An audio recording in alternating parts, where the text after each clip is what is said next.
महिला पहलवान को ससुरालियों ने घर से बाहर निकाला, न्याय मिलने तक करेगी आमरण अनशन। गाजियाबाद में खेल के मैदान में कई मेडल जीत चुकी महिला पहलवान राखी को ससुरालियों ने घर से निकाल दिया। जब उसने अपने घर में जाने का प्रयास किया तो उसे घर में नहीं घुसने दिया गया। पहलवान राखी ने एक प्रेस वार्ता के माध्यम से पत्रकारों को बताया कि उनकी शादी 9 जुलाई 2024 को अवंतिकी कॉलोनी डीडी 111 गाजियाबाद निवासी भुवनेश शर्मा के साथ हुई थी, लेकिन शादी के कुछ महीनों बाद ही उनके ससुरालियों का व्यवहार बदल गया और उन्हें घर से निकाल दिया गया। राखी ने बताया कि उनके पति भुवनेश शर्मा, जो मुंबई की एक कंपनी में नौकरी करते हैं, ने उन्हें झूठ बोलकर नोएडा ले जाकर कई महीनों तक रखा और फिर धोखे से विदेश चले गए। इसके बाद उनके ससुरालियों और पति ने उनका फोन नंबर ब्लॉक कर दिया, जिससे उनसे कोई संपर्क नहीं रहा। राखी ने बताया कि 17 अगस्त को जब वो अपने ससुराल अवंतिका कॉलोनी पहुंची तो ससुरालियों ने उन्हें घर में प्रवेश करने से रोक दिया। बारिश में उन्हें बाहर बैठना पड़ा और पूरे दिन वो ससुराल के गेट पर बैठी रही। राखी ने बताया कि उनके ससुर गजेंद्र शर्मा उत्तर प्रदेश पुलिस में दरोगा है और वर्तमान में मिर्जापुर में तैनात थे। उन्होंने बताया कि स्थानीय पुलिस ने मौके पर पहुंचकर दोनों पक्षों को समझाने की कोशिश की, लेकिन ससुरालियों ने उन्हें घर में प्रवेश देने से इनकार कर दिया। राखी ने यह भी कहा है कि वो और उनका परिवार केवल उनका घर बसाना चाहते हैं। उन्होंने कहा कि मैं सिर्फ इतना चाहती हूं कि मेरे पति और ससुराल वाले मुझे मेरी गलती बताए, मैं उनसे माफी मांग लूंगी। राखी ने स्पष्ट किया है कि वो अभी अपने पति या ससुरालियों के खिलाफ कोई मुकदमा दर्ज नहीं कराना चाहती, बल्कि केवल अपने वैवाहिक अधिकार और ससुराल में प्रवेश चाहती हैं। उन्होंने कहा कि अगर उन्हें न्याय नहीं मिला तो वे मजबूरन अनिश्चितकालीन आमरण अनशन पर बैठेगी। तो शायद उनको वो चीज में कुछ फायदा नजर आ रहा था या मैं अच्छी लग रही थी, मुझे समझ नहीं आ रहा। लेकिन तब मैं अच्छी लगी शायद तभी मेरे से शादी की गई पूरे परिवार की रजामंदी से। मैं लगभग 3 साल से इस परिवार को जानने के बाद लड़के की और मेरी इच्छा थी ठीक है हम शादी करेंगे, लेकिन मेरी तरफ से एक पहली शर्त ये थी जिसका प्रमाण मेरे पास है कि मैं परिवार की रजामंदी से ही शादी करूंगी और अगर आपका परिवार खुश है इस शादी से तो ही मैं आगे बढ़ूंगी।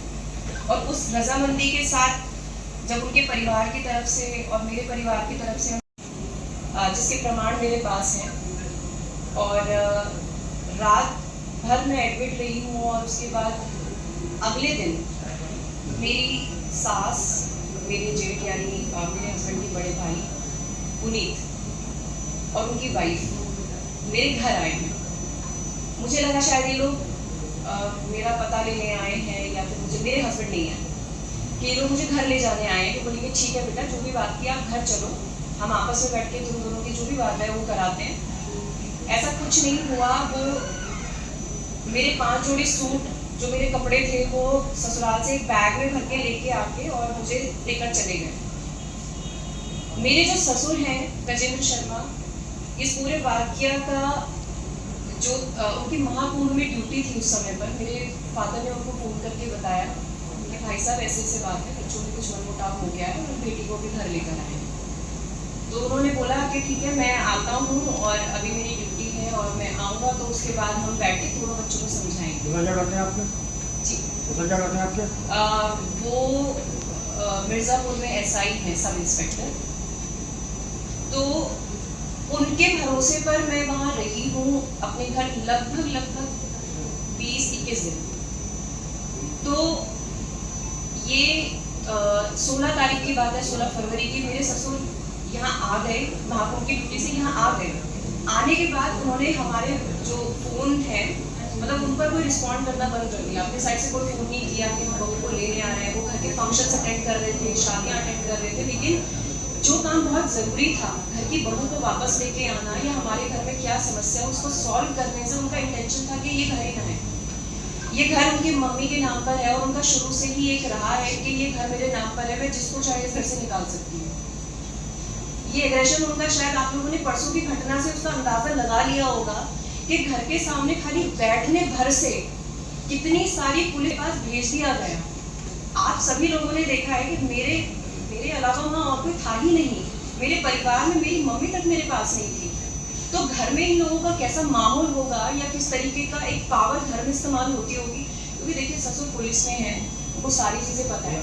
मैं एक बहुत आम लड़की हूँ, खिलाड़ी हूँ, मैं इतने कानूनी दाव पेच ये सब नहीं समझती। और कोई लड़की इतनी पढ़ाई करके ससुराल नहीं जाती कि वो पहले कानून को जानेगी या फिर कोर्ट कचहरी जानेगी, नहीं।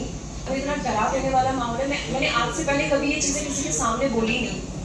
ना इनके रिश्तेदार, ना इनके फ्रेंड्स, ना इनके आस पड़ोस, क्योंकि घर की बात जितना घर के अंदर रहती है तो मुझे लगता है शायद ज़्यादा अच्छा रहता है। लेकिन आज मेरी भी ऐसी मजबूरी पैदा हो गई कि वो लोग 10 लोगों में मेरी इतनी ज़्यादा इमेज खराब कर रहे हैं। घर पर ही थे और उनकी भाभी घर पर थी, तो उन्होंने गेट खोल दिया मेरे मम्मी पापा के लिए, और मैं घर के अंदर ऐसे गई हूँ जैसे मैं कोई चोर हूँ। तब तक ना कोई बेदखली थी ना कुछ था, लेकिन मेरे ऊपर ऐसी रोक थी उस घर के अंदर घुसने में कि ये इस घर में नहीं आएगी। मैं जानना चाहती मैं क्यों नहीं आ सकती थी? क्या आप लोग मुझे ब्याह करके नहीं लेके गए थे? क्या बहू का इतना अधिकार नहीं है कि जिस घर में वो 10 महीने रही है या जिस घर में वो शादी होके आई, आप उसमें कभी भी कूड़े कचरे की तरह रोक लगा के बाहर फेंक दोगे? ऐसा नहीं होना चाहिए। तो उन्होंने तुरंत उनको बुलाया कि ये आ गई है घर के अंदर। वो फोन कॉल मेरे सामने ही हुआ था कि ये घर के अंदर आ गई है। शायद 15 से 20 मिनट का समय रहा होगा। मैं मेरे हस्बैंड से बात करने की कोशिश कर रही थी और उन्होंने एक ही बात बोला था, मैं बात नहीं कर सकता, जो भी बात करेंगे मम्मी पापा बात करेंगे, जिसमें कि मामला उनके मेरे बीच में था। अब उसके बाद जैसे ही जेठ आते हैं 15-20 मिनट बाद, उनका व्यवहार ऐसा रहता है कि मेरे माँ बाप काफ़ी बुजुर्ग हैं। मेरे फादर की एज लगभग 70 अबव है, मेरी मम्मी भी काफ़ी एजड हैं, और ये जानते हुए कि छोटे भाई के सास ससुर हैं या बड़े ही सोच रहे थे